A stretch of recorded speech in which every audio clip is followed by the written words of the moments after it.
네, 할렐루야. 오산신학교 설교학 강의를 시작하겠습니다. 355장으로 하나님께 영광 올리겠습니다. 새 찬송가는 323장입니다.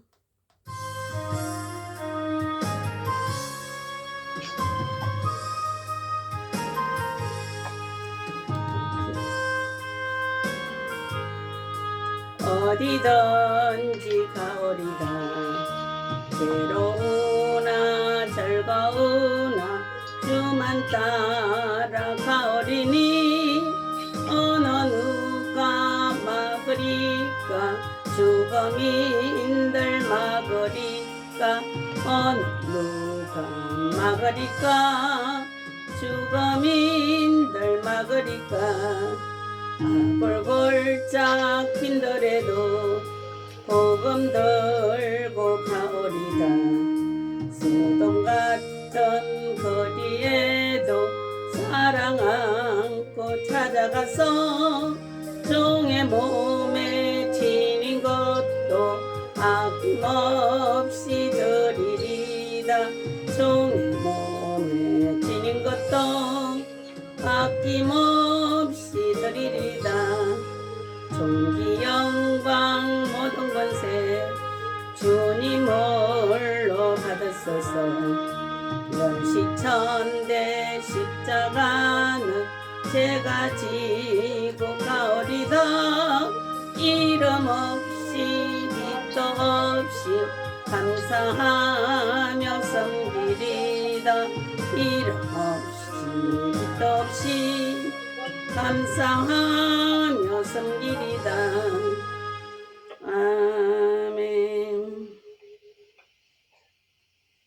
네, 이 시간 오산신학교 학생회장이신 박신규 학우님 기도해 주시겠습니다.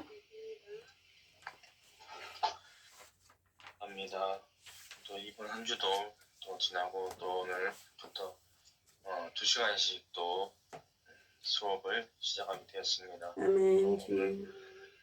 처음부터 처치교환 요한이 성령의 은혜를 충만케 하여주고 또 마치는 시간까지 모든 것을 주님께서 주장하여 주시고 저희 오산신학교 교수님과 학우님들 성령 충만케 하여 주시고 아멘. 저희들이 또 항상 부름받아 하나선 이 몸 찬송을 했듯이 우리가 괴로우나 즐거우나 주님만 따라가고 그 복음을 위해서 우리가 증거자가 될 수 있도록 그런 성령의 은혜를 충만함을 늘 덧입혀 주시고 아멘. 항상 주님의 영광을 위해서 살 수 있도록 인도하여 주시옵소서. 아멘. 감사드리며 예수님 이름으로 기도드리옵나이다. 아멘. 우리 먼저 선포기도 하겠습니다. 민수기 14장 28절로 하나님께서는 하나님 귀에 들리는 대로 그대로 시행하시겠다고 말씀하십니다. 선포기도 할 때 그대로 이루어지는 역사가 일어날 줄 믿습니다. 하늘 문이 열렸습니다. 하늘 문이 열렸습니다. 세계의 문이 열렸습니다. 세계의 문이 열렸습니다. 구원의 문이 열렸습니다. 구원의 문이 열렸습니다. 말씀의 문이 열렸습니다. 말씀의 문이 열렸습니다. 기도의 문이 열렸습니다. 기도의 문이 열렸습니다. 찬송의 문이 열렸습니다. 찬송의 문이 열렸습니다. 전도의 문이 열렸습니다. 전도의 문이 열렸습니다. 선교의 문이 열렸습니다. 선교의 문이 열렸습니다. 내 영안이 열렸습니다. 내 영안이 열렸습니다. 내 귀가 열렸습니다. 내 귀가 열렸습니다. 내 마음의 문이 활짝 열렸습니다. 내 마음의 문이 활짝 열렸습니다. 막혔던 거 뚫렸습니다. 막혔던 거 뚫렸습니다. 묶였던 거 풀렸습니다. 묶였던 거 풀렸습니다. 치유받았습니다. 치유받았습니다. 회복되었습니다. 회복되었습니다. 응답받았습니다. 응답받았습니다. 기적이 일어났습니다. 기적이 일어났습니다. 내 영혼이 소생되었습니다. 내 영혼이 소생되었습니다. 내 영이 24시간 기도합니다. 내 영이 24시간 기도합니다. 내 영혼이 잘됨 같이